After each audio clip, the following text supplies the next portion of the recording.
Hello, Piers. Nice to see you again.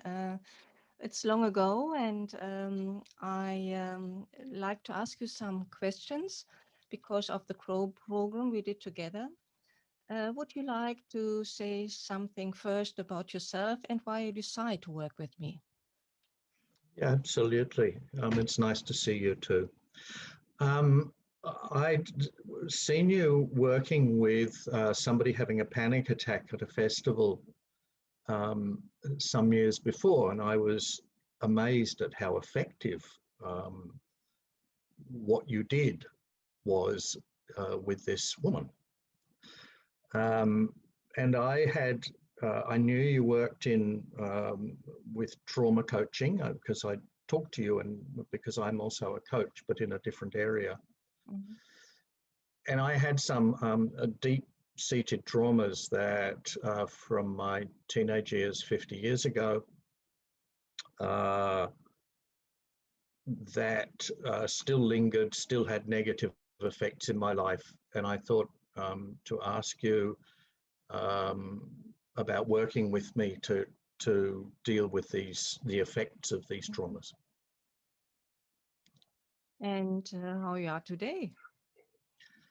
I'm having suffered from the effects of these traumatic events, which were very severe bullying and sexual abuse for more than 50 years. I have to say I'm completely free of the effects after working the program with you. So, in the beginning, we worked with one unique trauma you experienced in this boarding school. And I did it with a method you didn't heard about, you had no experiences with this. How was it for you? Um, I think in the conversations that we had, where you were asking me about the experience, a few things were really important. Number one, I had some psychotherapy many years ago, and it was very uncomfortable because they wanted me to relive the experience. Mhm. And in the conversations that we had at the beginning of the work, there was no need to relive the experience just to give you the outline of what happened. The thing that I found most incredible was that how quickly you uh, found the key moment.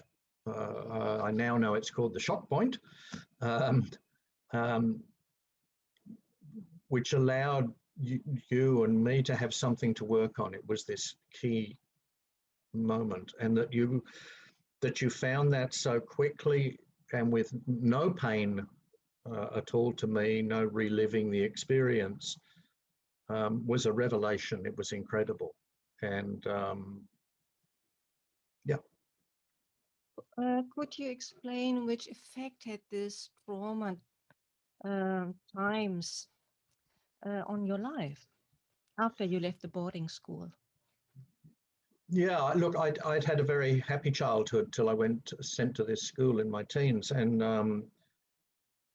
uh, I was so deeply shocked by the behaviour there, by this intense bullying. I still have scars, the sexual abuse from a teacher, and I lost a lot of my self confidence. Um, and it was like a dark shadow in the background of my life. It didn't take my life over, Mhm. but I think it stopped me achieving a lot of things because it somehow my self belief was damaged very badly. Mm. So we also worked after we made the ground treatment with the main trauma, with your unhelpful self-belief thoughts, and you get exercises to do it every day. How was it for you to do? Um, Once I learned the tapping technique from you, doing the exercises and having the Zoom meetings, because by then I was in another country, was remarkably easy. You know, I put the tapping points on the mirror in my bathroom, so when I was shaving in the morning, or I could do the exercises, and it released a lot of negative self-belief from when I was a little child. So it was like this lifetime of negative stuff got cleaned up. It didn't mean the memory was completely gone, but the memory has no effect, and none at all. It's like being a different person almost. And how it is with the little Piers in you. We also worked with the traumatized little boy, and how is it now? So I gave you an explanation, which impression I got from you as a person, as an adult man. Can you say something about this? Yeah, two things: the relationship with the little child, myself as a little child, and when you put your finger on, I was amazed. What you did was you called me the lonesome cowboy, and it was the perfect description of how I'd lost trust in pretty much anybody, really, at a deep level. I felt I had to be responsible for everything myself. And that's a fairly lonely path to travel. So that was healed. My relationship with myself as a child, well, the child in me and I, as the older man, have a very good relationship now, thank you. And does it have any effect on your daily life, in relationships, in the business, or in the private life? I think I'm more trusting, much more trusting, without being naive. You know, in a realistic way. Not always looking for the you know, the danger, as it were, in personal and professional relationships. Always just trusting. And what that's meant is that in my professional life, it's now much more collaborative. I get a lot more done. It's more creative. It's more fun. Yeah, so it's worked miracles for me. Fantastic. And the other yes. thing I'd like to say is that you know, it's not something walking in the clouds. This is very grounded and real. Yeah. When we started to work together, it was the first time that you was talking about your trauma. Why was this possible? Other than some brief time with a psychoanalyst when I was in my 30s, I think the sense of distrust that had grown up from experiencing these traumas made it very difficult to talk about them. And I think, like a lot of young people who've been sexually abused, there's, you know, it's not your fault, but you still have a sense of guilt about the experience, or a sense of it being your fault. And shame too. And shame. And when we started to talk about it, and you explained briefly some deep traumas you'd experienced and that you'd worked to heal them, I felt totally seen by you. I felt that you were completely empathic.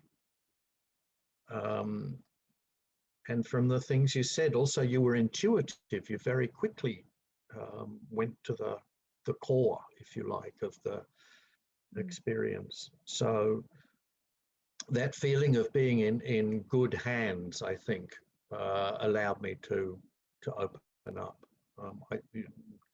Intuitively, I thought you were very skilled from my intuition. Yeah. And is it today a secret anymore, what you experience, or are you able to talk about others?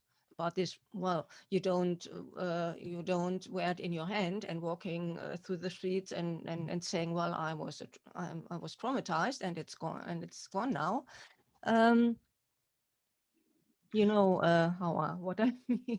Yes, I think so. Actually, when I'm having a deep conversation with somebody that I know well, then certainly I find it's not difficult at all to talk about it, and it doesn't trigger anything in me anymore. So to talk about it always triggered these feelings of guilt, sadness, etc. But now it doesn't trigger anything. I can just talk about it. You also experienced when you start to talk about, to say what happened with you, that the other person said, well, I experienced similar stuff. That's happened a couple of times. Yeah. For sure. It happened once with my sister-in-law, who I had no idea. And then she told me about being abused too. And not in a sense of either of us being triggered in that conversation. It just made our relationship much closer. The sharing, yeah. Right. Yes. Is there anything you would like to add? I think my gratitude to you for to find such an effective way to heal something that had gone on for half a century that I just expected would be there for the rest of my life, and to have it healed, cost effective, but that wasn't the main thing. The main thing is that I didn't have to relive it. Very effective. So thank you very much. Yeah, thank you, Piers, for your time, that you were so open to share your personal experiences you had with me, with the audience. All the best for you. Thank you. It's a pleasure, and all the best to you too. Yeah, and if you need more, I'm here. Thank you. Bye.